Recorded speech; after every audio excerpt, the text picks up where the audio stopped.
তবে কি শ্রেয়াস আইয়ারকে বাদ দিতে চলেছে কলকাতা নাইট রাইডার্স? আরে আপনি কি পাগল নাকি? মানে যে ক্যাপ্টেনটা কালকে কলকাতাকে জেতালো তাকে আপনি বাদ দিয়ে দেবেন? মানে উল্টোপাল্টা ভিডিও না, উল্টোপাল্টা ভিডিও নয় এটা। পরের বছর মেগা অকশন, এবং এই মেগা অকশানে নিয়ম অনুযায়ী 4টে প্লেয়ারকে রিটেন করানো যায়। আচ্ছা, তর্কের খাতিরে যদি একটা প্লেয়ার বাড়ানো হয় তো 5টা প্লেয়ারকে রিটেন করাতে পারবে যে কোনো টিম। এবছর নিয়ম অনুযায়ী 5টা হলেও হতে পারে।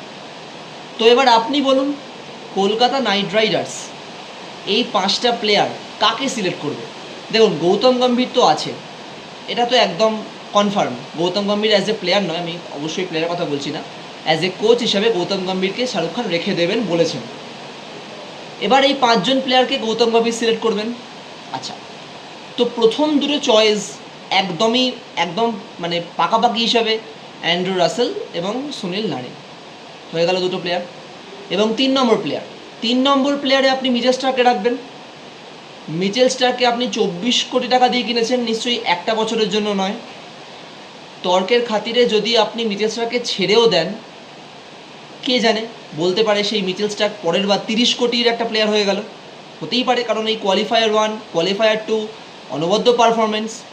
ঠিক আছে, মিচেল স্টার্ককে ছেড়ে দিল। রিঙ্কু সিং তাকে রাখবেন তো? আচ্ছা, রিঙ্কু সিংকেও রাখবেন না তো রিঙ্কু সিংকেও ছেড়ে দেন। তো আমি এখানে এতগুলো প্লেয়ারকে ছেড়ে দিলাম। বরুণ চক্রবর্তী, যে এবছর কলকাতায় মিস্ট্রি স্পিনার, মারাত্মক বল করেছে, ইকোনমি রেট অসাধারণ, তাকে তো রাখবেন। চলুন 3 নম্বর। 4 নম্বর কাকে রাখবেন? এইবার 4 নম্বরের মধ্যে আমি দুটো প্লেয়ারকে বলছি। আপনি বলতে পারেন ভেঙ্কটেশ আইয়ার এবং শ্রেয়াস আইয়ার, এই দুটোর মধ্যে চয়েস দিন তাহলে। আচ্ছা, তার একটু দাঁড়িয়ে যান, দুটোর আগে একটা জিনিস আছে।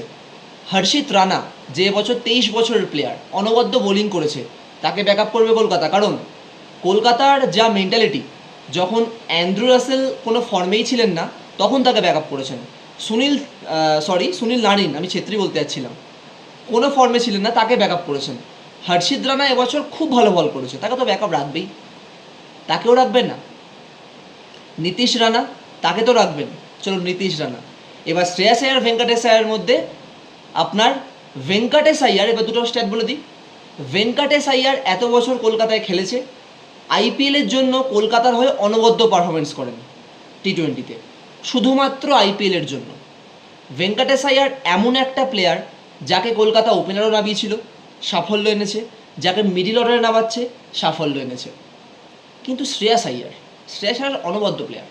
আমি বলছি না শ্রেয়াস আইয়ার খুব বাজে প্লেয়ার, এবং সত্যি খুব ভালো প্লেয়ার, যিনি ইন্ডিয়া টেস্ট টিম থেকে বাদ পড়েন, যিনি ইন্ডিয়া টিমের পুরো হোল ইন্টারন্যাশনাল সিরিজ থেকে বাদ পড়েছিলেন। তারপর তিনি রঞ্জি খেললেন, রঞ্জি থেকে উঠলেন, এবং তারপরে ইন্ডিয়ার ওয়ার্ল্ড কাপে খেললেন 50 ওভার, যেখানে প্রথম প্লেয়ার যে 500 রান করলো।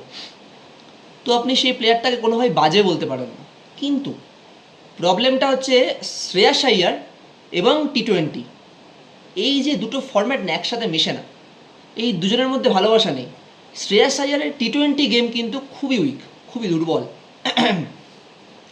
এবার দেখুন, গৌতম গম্ভীর যখন আছে তখন মেগা অকশানে নয়তো রোহিত শর্মা নয়তো সূর্যকুমার যাদব, এই দুজনের মধ্যে একজনকে তো নেবেই।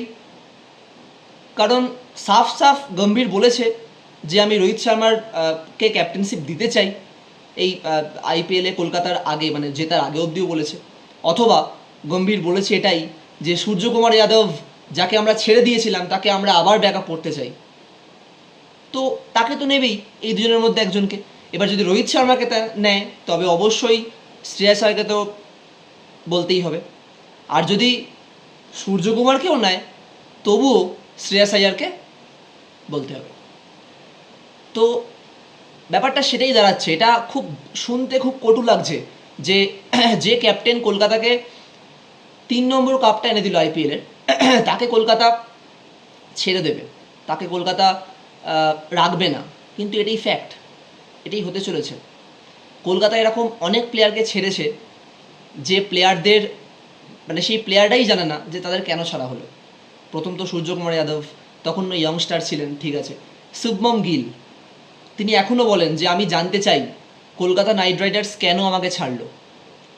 তো যাই হোক, সেটা একটু দূরে সরিয়ে এটাই সবথেকে হট কন্টেন্ট যে শ্রেয়াস আইয়ারকে কলকাতা হয়তো রিটেন করবে না, হয়তো শ্রেয়াস আইয়ার পরের বছর আইপিএলে অন্য কোনো টিমের হয়ে খেলবে।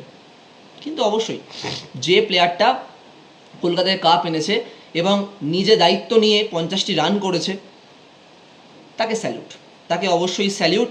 আপনি যে টিমে যাবেন, ক্যাপ্টেন হিসেবে যান, প্লেয়ার হিসেবে যান, সেই টিমের হয়ে আপনি ভালো খেলুন, সেই টিমকে একটা সাফল্য মর্যাদা এনে দিন। এটা সবাই আমরা কলকাতাবাসী সবাই আমরা চাই। ভালো থাকবেন অবশ্যই। বলছি না শ্রেয়াস আইয়ারকে এখনই ছেড়ে দেবে, বাট 70 থেকে 80% চান্স শ্রেয়াস আইয়ারকে কেকেআর রাখবে না। তো দেখা যাক এখন মেগা অকশন দিকে, বাট তার আগে ওয়ার্ল্ড কাপ আছে, টি20 ওয়ার্ল্ড কাপ আছে এবং আরও অনেক ইভেন্ট আছে। তো সেগুলোর দিকে চোখ রাখবেন, আরও ভালো কন্টেন্ট নিয়ে আসবো। তবে আপাতত আজকের জন্য টাটা।